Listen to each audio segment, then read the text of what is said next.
All right, let's continue with number 3 on page 4. This is really hard, okay? Always start with what's given.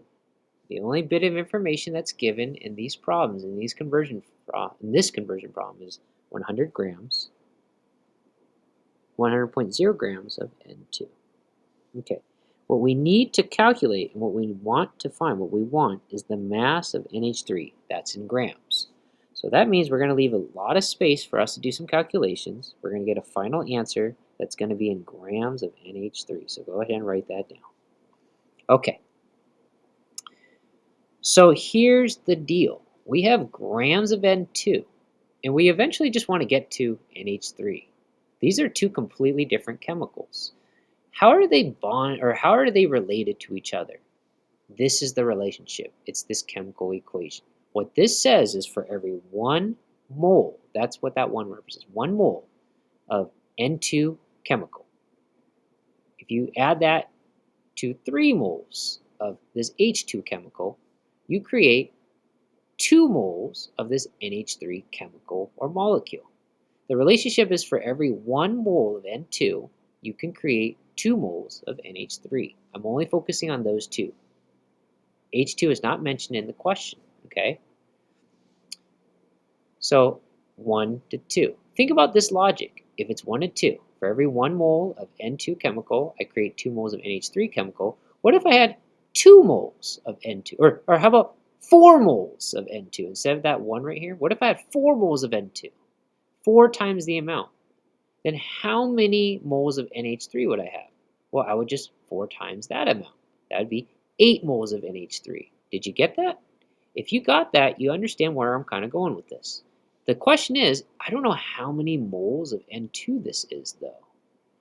But what I could do is I could convert this gram value of N2 into how many moles it weighs, or how many moles it is of N2. I need what's called the molar mass of N2. Unfortunately, over here, they give you a molar mass. I give you the molar mass. I wrote this. But that's not of N2. That's the molar mass of NH3. Boo. You know what that means? You have to figure out the molar mass of N2 on your own. But here, I'll help you with how to do that. You need a periodic table. Look up here in my windows and tabs, the periodic table. I have it ready to go. Let's look at N2, or just N. That's N for nitrogen. Try to find that on the periodic table. Yeah, I got it. I'm at ptable.com, by the way. This is a really good website, ptable.com. Okay. I see N for nitrogen right here. Look at this big number here, 14.007. Okay, that's the molar mass, how much 1 mole of just an N, how much it weighs, 14 grams, okay? I'm going to make a note of that to myself in a separate sheet of paper, okay? Sorry, I will get that separate sheet of paper right here, okay. N is 14 grams, but the chemical formula is N2. Can you guess what I'm going to do with that 14 grams? To get the molar mass of not just N, but N2, I'm going to take that and multiply it to 2. So that's 28 grams. That's how much 1 mole of N2 weighs. 1 mole of that N2 chemical weighs 28 grams, and I'll just say of N2 to be redundant. I'm going to multiply, so this is great. I now have something to multiply this to. I want to multiply this to this, hold on, or I could report this same ratio, but flipped. 1 mole will go on the top of N2, and the 28 grams will go on the bottom. The question is, which version do I want to multiply to this to get to moles of N2? I want this one, and I'll say why. Let me transfer this down here. Times 1 mole of N2 on the top and 28 grams of N2 on the bottom.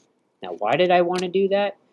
Hopefully you've watched my other videos for the previous pages for their problems, okay, before going to here, before going to these problems on page 4, okay? Because I'm going to go through this a little faster than I did previously on those previous problems in the previous pages. The reason why is because grams of N2 will cancel out only by using this ratio, the way it's written. It will not work if I did that. 28 grams of N2 and 1 mole of N2, if I put it in here, would not work because the grams of N2 need to cancel out. I only want one set of units left, and most importantly, I want it to be in moles of N2. Why? Because I want to go from here and use this to get from N2 to moles of NH3. And I'll tell you where to go after that, okay?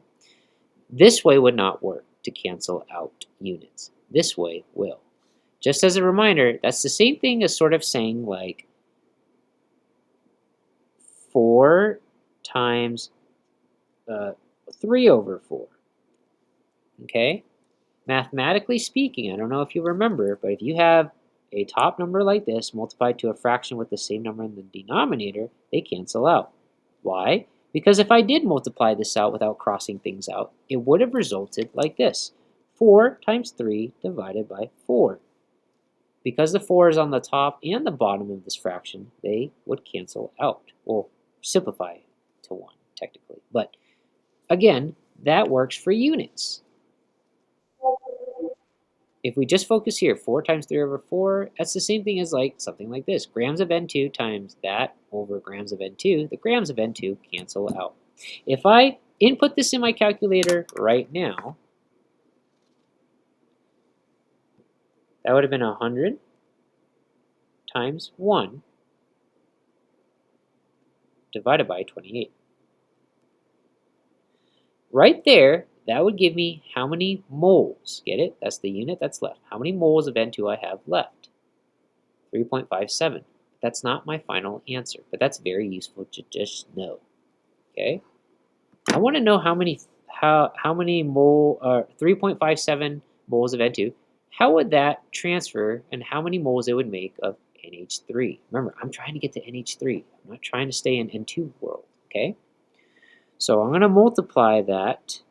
Now I could finally use this guy up here, the mole to mole ratio. So how this works is this. For every 1 mole of N2, I can create 2 moles of NH3. You can write that ratio like this. 1 mole of N2 over 2 moles of NH3. But hold on. Remember, you always have another option. You could write it like this or like this. 2 moles of NH3 over 1 mole of N2. My question for you is to kind of guess or educated think about or guess, educated guess, which version I want. This version on the left or this version on the right. The answer is this version. Let's multiply this now to this. 2 moles of NH3 on the top and 1 mole of N2 on the bottom. Again, why? Because I want the units to keep canceling out to where I'm only left with the units of grams of NH3. I don't want moles of N2 anymore. I want to keep calculating to where I get further and further away from N2 and closer to the units of NH3 that I want. I'm getting there. Right now, if I did the calculations, all this would give me an answer of how many moles of NH3 I have, okay? Okay, so if I did this, I don't know what it would be. It would probably be like 3 right now. I don't know, 3 or 2 or whatever.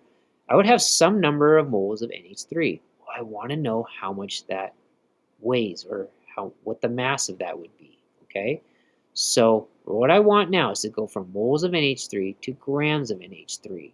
I need a conversion factor or ratio of moles of NH3 to grams of NH3. So I need what's called the molar mass of NH3. Normally I would have to calculate, like I showed you earlier, with the periodic table and another sheet of paper. But whoa, it's conveniently given to you. At least you got 1 molar mass given to you. I gave that to you, okay? So how this reads, the molar mass of NH3 is 17.03 grams over moles. And by the way, let me try to white out some things to where there's a little less clutter in my writing so you can see a little bit more clearly as best I can to clean this up, okay? I don't know, that's as good as I can get. How you're supposed to read this is 1 mole of NH3 weighs 17.03 grams of NH3. Again, remember, you always have to look at your options. You have this way of writing it or this way of writing it. 1 mole goes on the top. NH3, 1 mole of NH3 weighs 17.03 grams of NH3 on the bottom. My question to you again is, which form do you use? You will use this form on the left. I'm sorry, I kept picking the one on the right, but now this is a choice on the left. The reason why is because, well, let's write it in first. For every 1 mole of NH3 I have, that's going to give me a weight, or a mass, I'm sorry, of 17.03 grams of NH3. Okay. The reason why I wanted that is the order in which I wrote it will ensure that moles of NH3 will multiply to a fraction where the moles of NH3 occurs again, letting me to cancel out the units of moles of NH3, leaving me with a final answer once I do all the calculations and I put them in my calculator with all these numbers. The only unit that's left is grams of NH3. Okay, so let's go ahead and input all these numbers. So the first thing is, let's multiply this number by the top numbers. 100 times 1 times 2 times 17.03. 100.0, technically, times 1 times 2 times 17.03. I could press enter, but I'm going to keep going. Whatever numbers I multiplied on the top, I got to divide by the numbers on these bottoms, on the denominators. So let's just do that. Let's do it one at a time. Divided by 28, which is the number on the bottom here. I'm going to press the divide button again by this number, 1. I'm going to divide it by this number, this next one, this last one, 1. That's all the numbers that I need to calculate. Let's press enter. The answer is 121.64, but let's round that to about 121.6. So basically what you got is, if you had 100 grams of N2, knowing what we know here, you should be able to produce 121.6 grams of NH3. That's what you should have got.